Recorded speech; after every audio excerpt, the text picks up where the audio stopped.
په عباداتو کې در ټولو مهم عبادت لمونځ دی. د دې لمانځه ډېر اهتمام کوئ. زموږ د معاشرې ځوانان ورځ سره رابولي د لمانځه سره بې باکه کېږي. په معمولي شي باندې لمونځ پرېږدي، یا پر کاروبار باندې پرېږدي، یا پر خوب پرېږدي، یا پر بانډار پرېږدي، یا په کس د هغه د ځان ځنې تېر کړي. هلته جومات ولاړ د تعالی دا توفیق نه ورکړی. کوم کسان چې لمونځ پرېږدي د دې دپاره ډېر سخت بد انجام دی.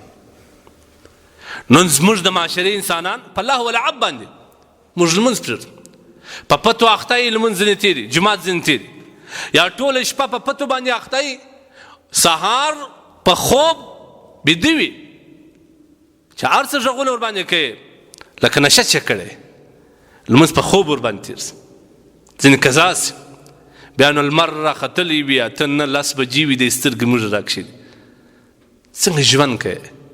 الله در څه ناراضه، برکت در څه لري، دا ژوند ته څنګه خوند ورکوي؟ خاص کر د سهار لمونځ زموږ څه ډېر قضا کېږي. د الله رسول صلی الله علیه وسلم فرمایي کوم کسان چې لمونځونه قضا کوي د قیامت په ورځ به دغه لمونځ چې ده قضا کړی وي د ده د ناکامۍ ذریعه ده، نجات ذریعه نه ده، او د ده د خلاصون ذریعه نه ده، د بندېدو ذریعه ده، او نه به دغه لمونځ د ده دپاره د نجات ذریعه شي، او نه به دغه لمونځ د ده دپاره رڼا وي. ولې ده کړی نه دی. کله چې د قیامت ورځ هغه مؤمنان مسلمانان چې لمونځونه یې کړي دغه لمونځونه به د قیامت په ورځ باندې د ده دپاره برهان دلیل وي د بخښلو دپاره. د جنت ته داخلېدو یو ټکټ به وي، سرټیفیکټ به ورسره وي، یو ټکټ به ورسره وي. او دغه لمونځ چې کوم دی دا د ده دپاره د نجات ذریعه ده. او دریم دغه لمونځ دا د ده دپاره د خلاصون د قیامت په ورځ باندې د خلاصون غټه ذریعه ده. کان له نورا و برهانا یوم القیامه و نجاتا یوم القیامه. د قیامت په ورځ به نجات وي، خلاصون به وي، نور به وي، دلیل به وي د ده د خلاصېدو. کوم کسان لمونځ کوي، کوم کسان چې لمونځ نه کوي نه به د هغوی دپاره نجات وي، خلاصون به هم نه وي د قیامت په ورځ، نه به د هغوی دپاره کوم دلیل ورسره وي چې جنت ته ولاړ. هېڅ دلیل نه لري. لمونځ نه دی کړی، دلیل څه شي؟ د خپل اولاد باندې لمونځ قضا کوي، افسوس پر موږ باندې. د پر پتو باندې لمونځ قضا کوي، د په فلم کتو باندې لمونځ قضا کوي، د پر ټیک ټاک باندې لمونځ قضا کوي، د پر موبایل کې پبجي ګیم باندې لمونځ قضا کوي.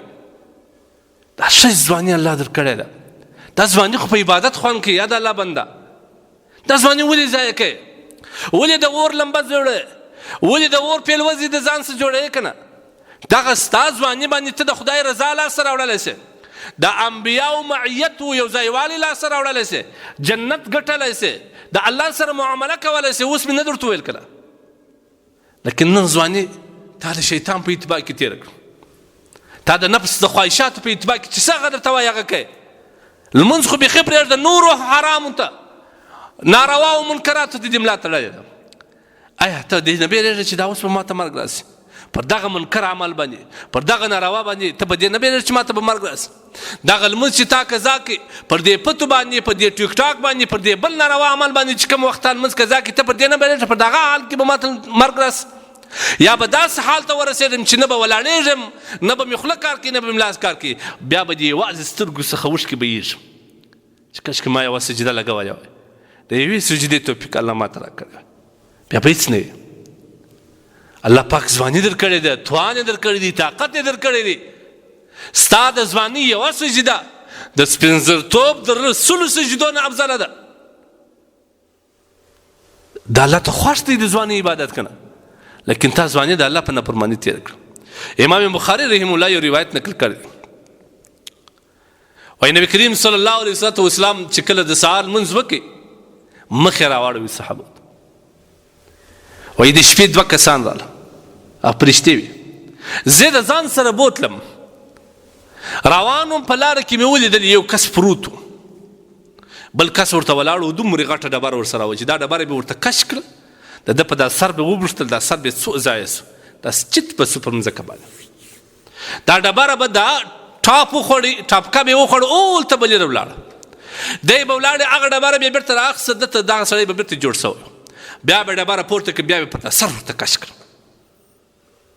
بیا به دا سر سره وچاودی، ټوټې ټوټې به سو، ماغزه به سره وپاشل سول او د مځکې سره به چت سو، ډبره به ورته لرې ولاړه، ټپکه به یې وخوړه، بیا به دی پر هغه ډبره پسې ولاړې، بیا به یې راواخیست، بیا به یې ورته کش کړه. نبي علیه الصلاة والسلام وایي زه حیران سوم، بیا مې پوښتنه وکړه دا دوه کسان چې دا څوک دي؟ سبحان الله. وکوي ځوانانو د خدای دپاره دا ژوند تېرېږي، دا په هر شي باندې تېرېږي. نبي کریم صلی الله علیه وسلم وفرمایل چې ما ته وویل چې دغه کس چې دا لاندې پروت دی دا بې لمانځه کس دی، بې دینه کس دی، لمونځونه نه کول، او دا ورته ولاړ کس چې کوم دی دا دته عذاب دغه ورکوي د الله په اذن په اجازه باندې. امام بخاري رحمه الله دا روایت نقل کړی. ما او تا د لمانځه سره څومره بې باک، زما او ستا مشران اکابرین صحابه کرام تابعین علما دا د لمانځه څومره اهتمام کوي. د عبدالله بن عباس رضی الله عنه په باره کې راځي، وایي ده ته یو چا وویل د ده سترګو ضعف پیدا کړي، سترګې کمزورې شوې، نو یو چا ورته وایي چې دا سترګو علاج دې کېږي، د دې علاج به وکړو. هغه صحیح دی، خو شک دا دی څو ورځې به داسې پرېوځې پړ مخې سر به نه ښوروي، سترګې به نه ښوروي، نو لمونځ به څنګه وکړو؟ لمونځ به نه کوي، دا نه کوم. ړوند خوښ یم چې ړوند یم، دا ړندوالی مې خوښ دی، خو دا نه کوم، ځکه ما د الله د رسول څخه اورېدلي چې کوم کس لمونځ نه کوي او لمونځ د ده څه پاته سي قصدن یې نه کوي، الله پاک جل جلاله ده ته په قهر او په غضب باندې ما ته دا ړندوالی خوند راکوي، خو د الله د قهر او د غضب تاب نه لرم. نو موږ تاسو د خدای و قهر او غضب ته دعوت ورکول، عیاذ بالله په قصد باندې لمونځ قضا کو، نه مې سترګې الحمدلله ضعیفه دي، نه مو اعضا د بدن ضعیفه دي، پښې مې کار کوي، لاس مې کار کوي، سر مې کږېږي، دغه سر او دغه پښې دا لاس موږ الله ته نه شو کږولی، د خدای قهر او غضب ته دعوت ورکو که نه؟ دا ژوند پر تا نه تېرېږي، د دې هر لمحې حساب ستا سره نه کېږي، بیا به تا الله ته کوم جواب ورکوي؟ مه کوئ داسې. د هغه عبدالله بن عباس رضی الله عنه مبارک راځي، وایي کله چې د ده سترګو کار پرېښود نو بیا به یو کس د ځان لپاره انتخاب کوي، یو ماشوم، هغه به دی د لاس ونیوي مسجد ته بیوي، یو وخت یې نارې وکړې هغه ماشوم دی خامخا یا کوم کس چې و هغه وتلی دی د باندې د لمانځه دپاره مسجد ته ځي، د مسجد ته د تلو سړی نه لري چې دی د لاس ونیسي، خو سترګې کار نه کوي.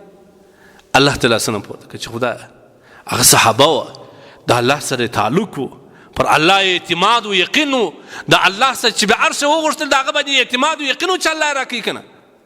لاسونه یې پورته کړه، ای الله دا ړندوالی تا راکړی دی، دا د سترګو بینایي مې تا اخیسته ده، خو زه پوهېږم چې دا زما دپاره د آخرت د رسوایي ذریعه جوړېږي، زما څه بل لمونځونه هم پاتې جومات، ای الله تېره څه واخ. الله جل جلاله په خپل فضل و کرم باندې په هغه ځای د عبدالله بن عباس سترګې ورروغې کړې، مسجد ته راواست. نن خو ما ستا سترګې جوړې دی، طاقت لرو الحمدلله، توان لرو، د سجدې توان لرو، د نوافلو توان لرو، نن ولې موږ ورباندې خوا روان دغه عرضي دنیا دا په عقل جوړه سوی شان دې ته موږ دومره وخت ورکړي چې اصلي مقصد زموږ والآخرة خیر و ابقا، آخرت ژوند موږ د لاسه ورکړي. حال دا دی چې آخرت ژوند د دنیا خیر هم دی او همیشه ژوند هم دی، نو هغه موږ په دې شیان باندې لاس ورکړی. مه کوئ د خدای لپاره، د الله سره معامله وکړئ، د الله سبحانه وتعالی په عبادت باندې ځان ستړی کړه، د الله په بندګۍ ځان ستړی کړه، په سجدو ځان ستړی کړه، په ژړاو ځان ستړی کړه، دغه به ستا دپاره د قیامت په ورځ نور وي، دلیل به وي او د نجات سریع به وي.